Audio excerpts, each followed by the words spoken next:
So Doc Rivers is just 15-31 in his playoff career with a chance to clinch a series. So that's the most such losses by any coach in playoff history. Doc, of course, is also the only coach to blow multiple 3-1 leads. He got fired in the bubble for a 3-1 lead versus the Denver Nuggets. Then he gets fired for losing to a team that was favored over him, which was the Celtics last year. Seems like he's always responsible. The trend is always making excuses. Get Doc, we get it. They lose to Memphis. Oh, it's his players.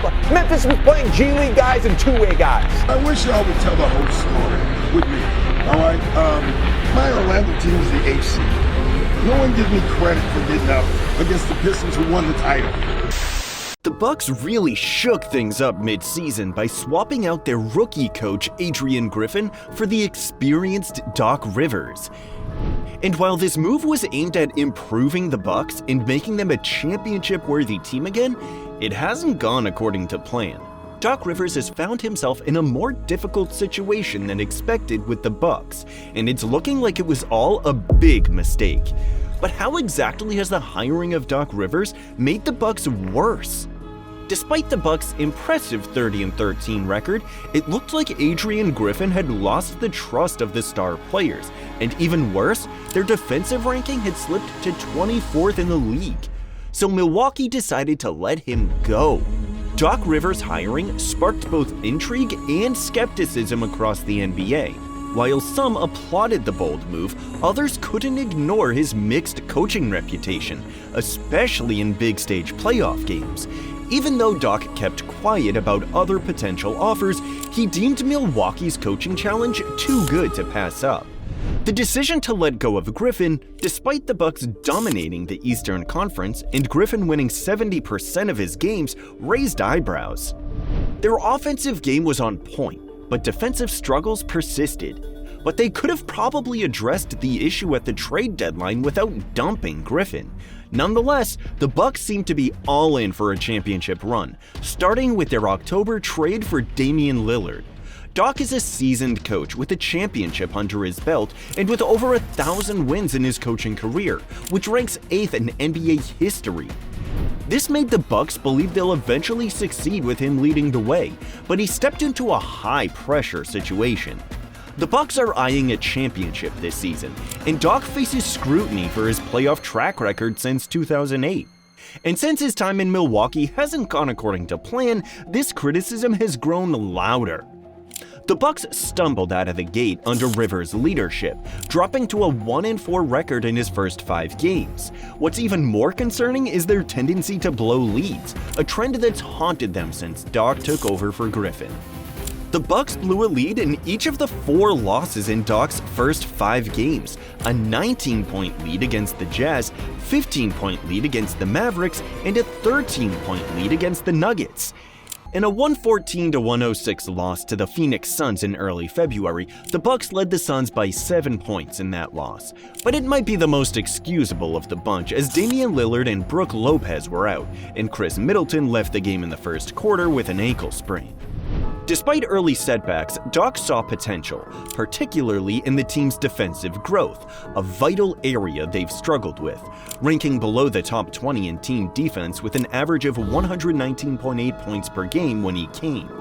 The road to improvement for Doc hit a roadblock against the Miami Heat, where the Bucks' lackluster defense and offense were glaringly exposed in a painful and embarrassing 97-123 loss. Even without key players like Jimmy Butler, Terry Rozier, and Josh Richardson, the Heat dismantled the Bucks' defense, exposing vulnerabilities that Doc needed to fix. In simple terms, Miami toyed with Milwaukee's defense. After playing solid defense in their last 2 games that saw them hold their opponents under 100 points, the Bucks' defense were all over the place against the Heat, who notched 40 points in the first quarter alone. Milwaukee's offense was even more terrible, as it was held below 100 points just for only the 3rd time this season. The Bucks' defense wasn't the only thing exposed that night, but the glaring reality is that they are facing some serious defensive woes, especially when it comes to handling the pick and roll. Under Griffin's coaching, they relied heavily on outscoring opponents, averaging a whopping 124 points per game. but their defense lagged, ranking 19th in the league with a defensive rating DRTG of 117 before dropping to 24th.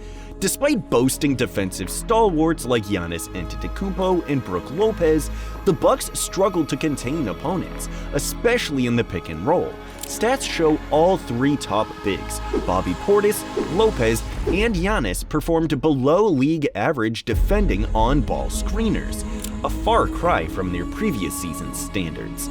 Doc inherited a team with defensive deficiencies, a grueling schedule, and persistent injuries to key players like Chris Middleton, but showed signs of improvement after 2 consecutive wins against the Hornets and the Nuggets. However, their momentum was shattered by that humiliating loss to the Heat, and Doc dropped to 3-6 as a Bucks coach. 3-6 would soon turn to 3-7 after they fell to the Memphis Grizzlies.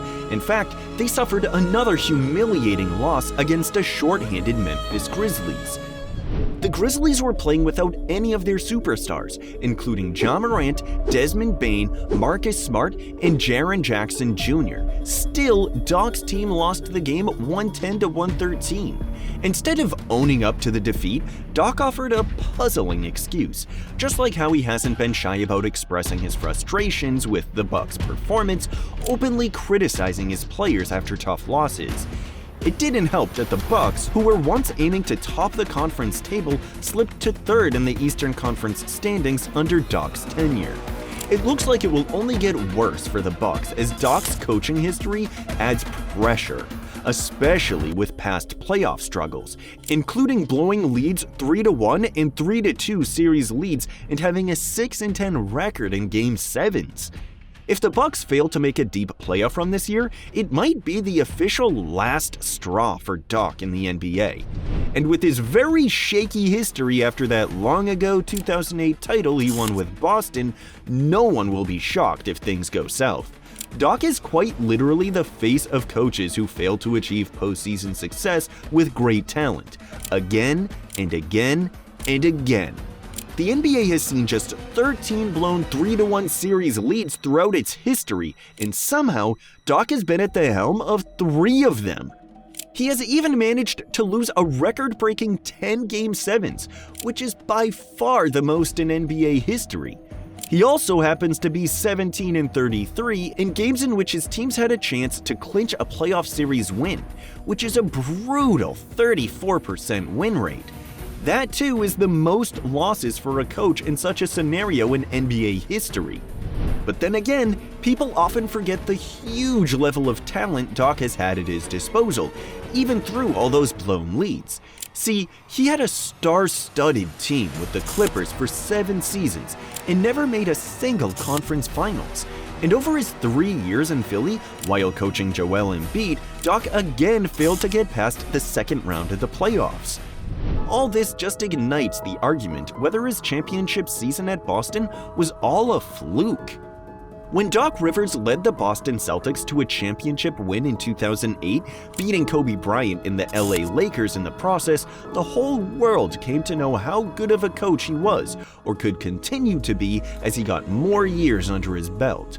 The LA Clippers even had to part ways with an unprotected 2015 NBA first-round pick to acquire his services. I mean, ending Boston's 22-year drought wasn't an easy task. Everyone jumped on the Doc train and saw him becoming one of the greatest basketball coaches in the future.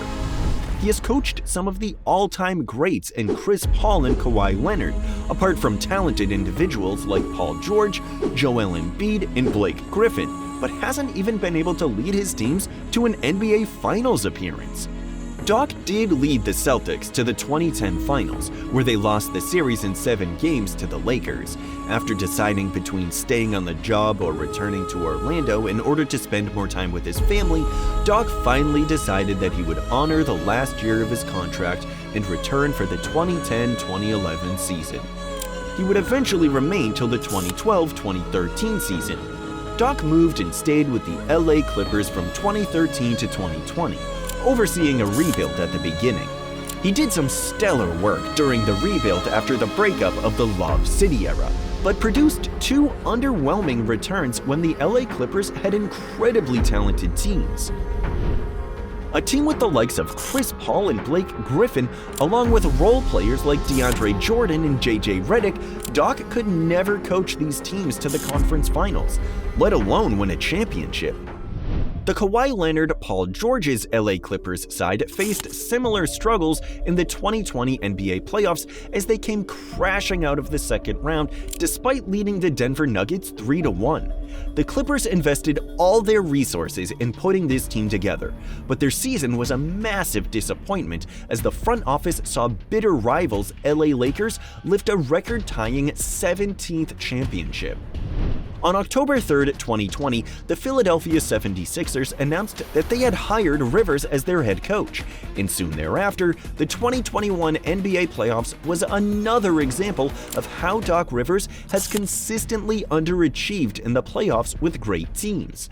Star center Joel Embiid had a terrific series against the Atlanta Hawks despite playing with an injury, but the number 1 seed Philadelphia 76ers were unable to get past a 5-seed underdog Atlanta Hawks in the conference semifinals. Although Doc deserves at least somewhat of a pass because of some dude who was scared to score a point-blank layup.